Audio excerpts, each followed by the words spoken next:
the session.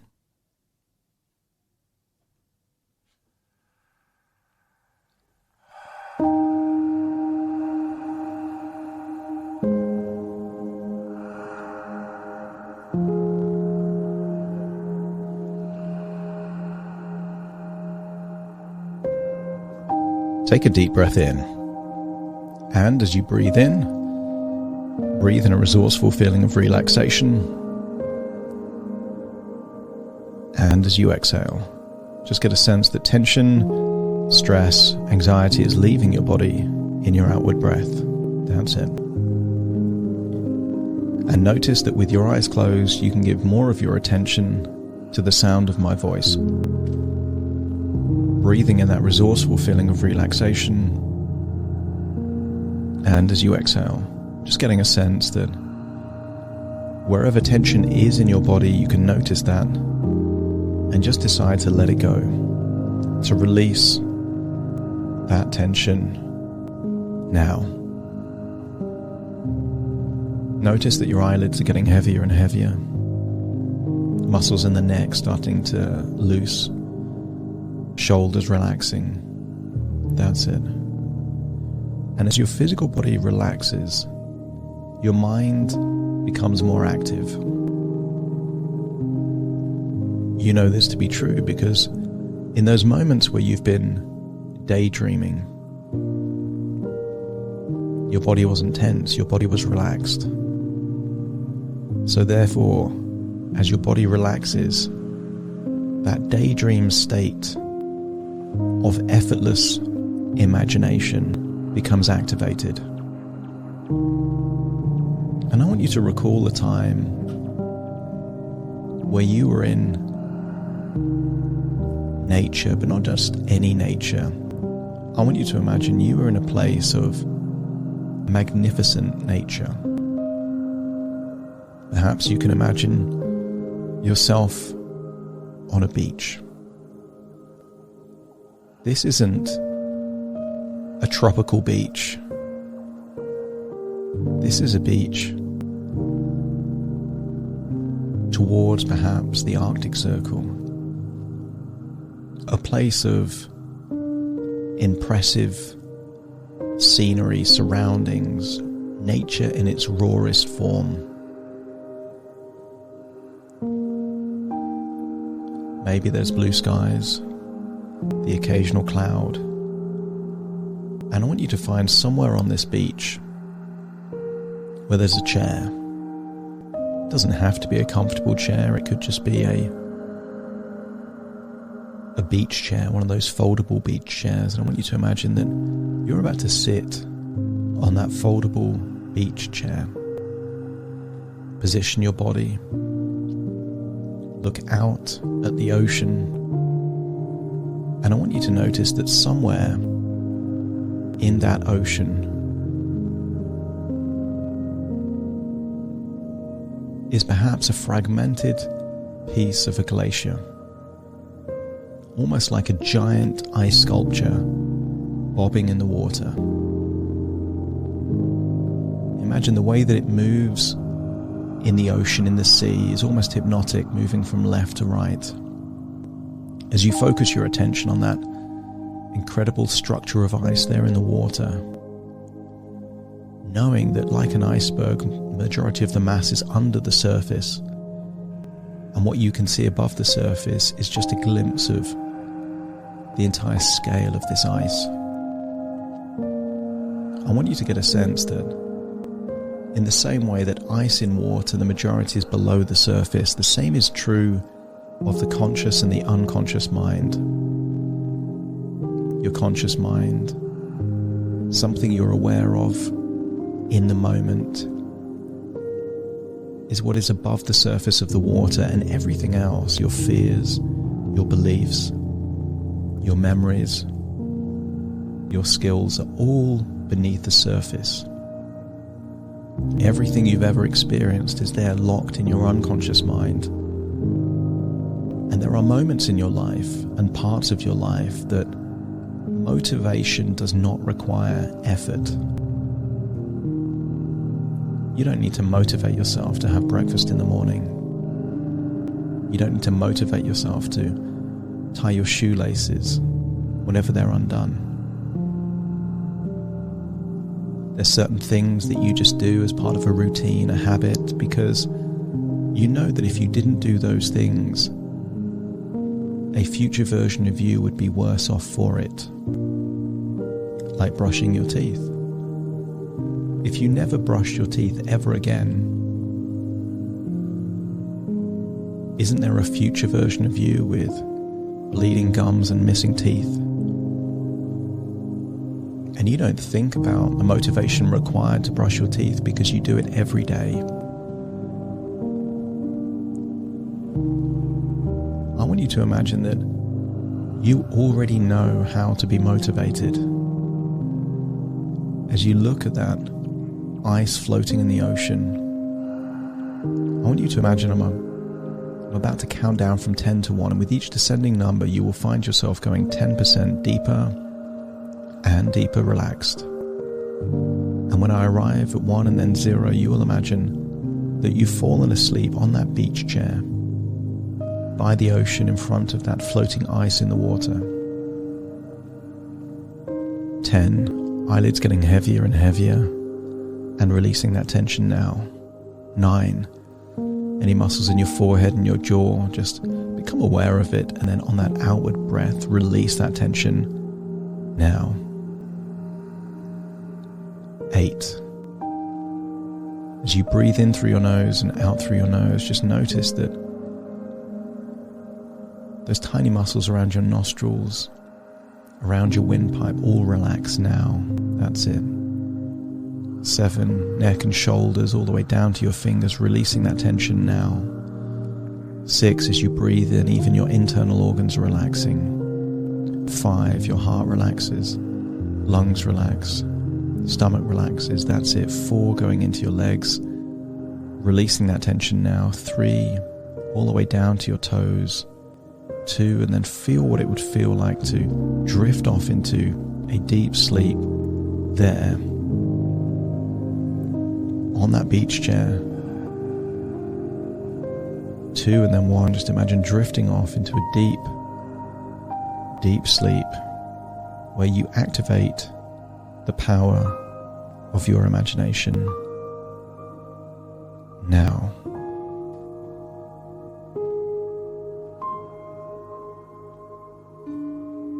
And inside your imagination, I want you to imagine that it's the time of day that you would ideally want to go to the gym. Maybe that's the morning, maybe it's the evening.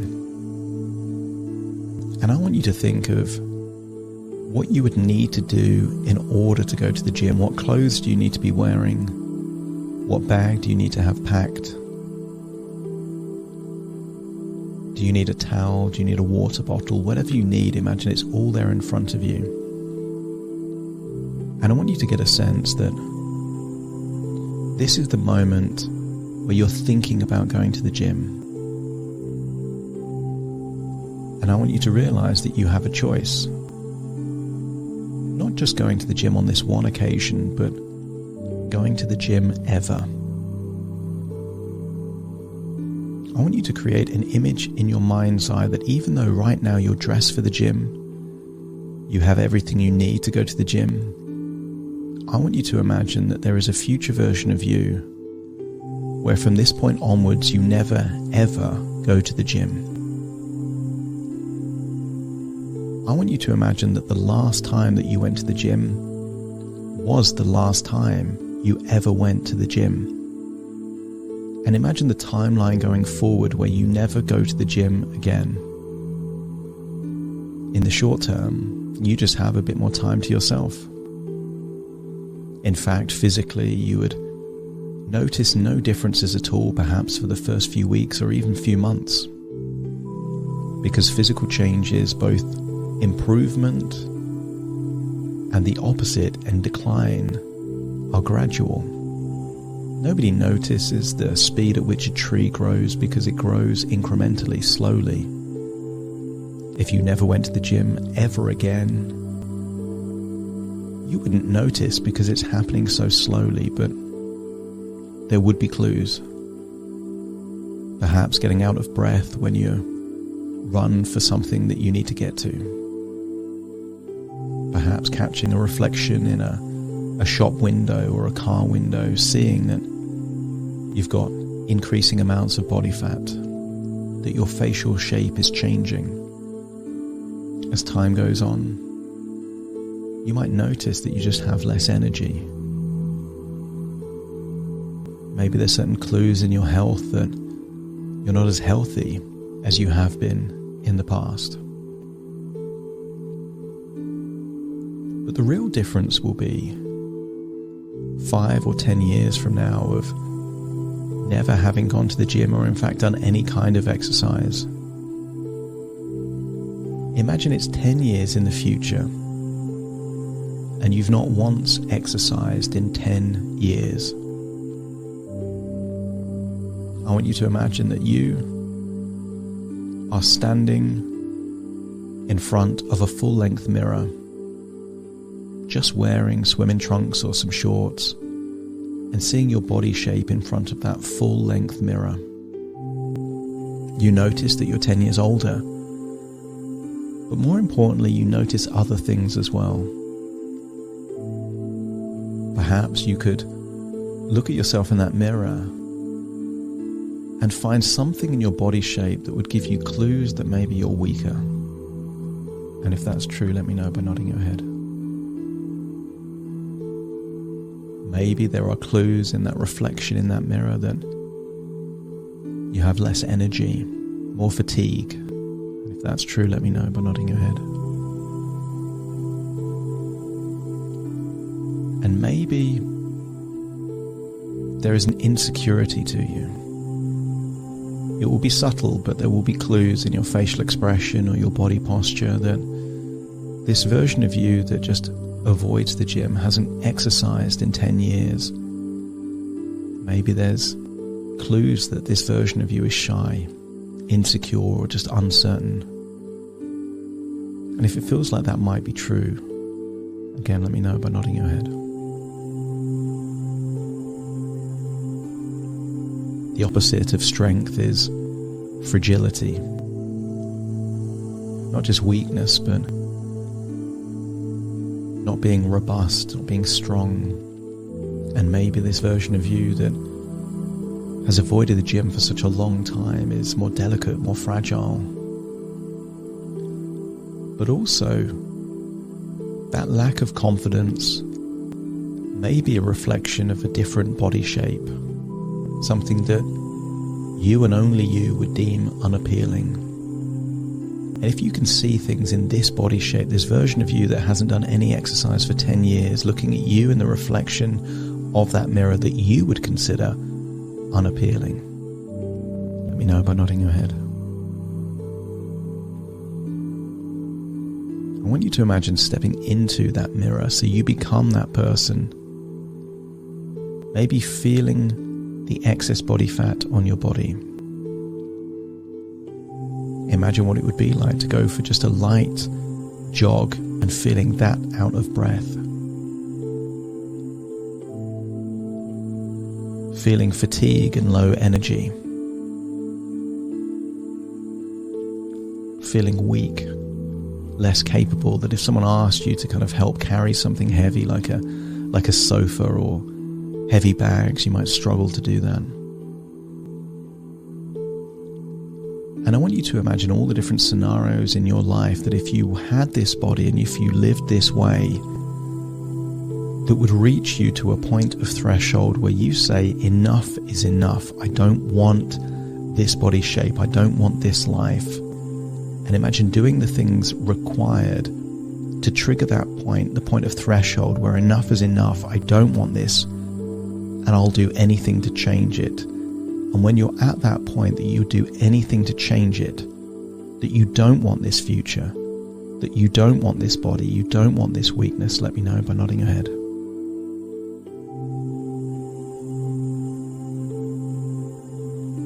And with that decision, find yourself going all the way back to the present. There in whatever clothes you would wear, just about to go to the gym, seeing that bag, perhaps a water bottle, a towel. I want you to get a sense that imagine what it would be like to not just be reluctantly willing to go to the gym, but to have something click in your brain that says, nothing can stop me from going to the gym. That even if there was another lockdown and the gyms were shut, you would just buy the exercise equipment and work out from your home. Or you would go for runs outside under the sky. I want you to imagine, what would it be like for you if not only you were willing to go to the gym, but more importantly, nothing would stop you from working out. And if you're willing to try that part of you that is driven, determined, that desires to be the best possible version of you, if that part is willing to explore a different future, a different trajectory of your life, let me know by nodding your head. Imagine going to the gym later today. Imagine going to the gym tomorrow. And imagine that you've been going to the gym consistently, not every day, but consistently for 10 years. You would be stronger, you would be healthier, you'd have more energy. And I want you to imagine waking up in your body 10 years in the future, having consistently worked out, but not only that, but linking positive, powerful emotions to the idea of working out. Imagine that you're in wherever you're living then 10 years from now, standing in front of a full-length mirror as a person that enjoys working out, that feels good working out, that feels strong and powerful working out, and notice your body shape as a person that enjoys taking your body and pushing beyond the limits.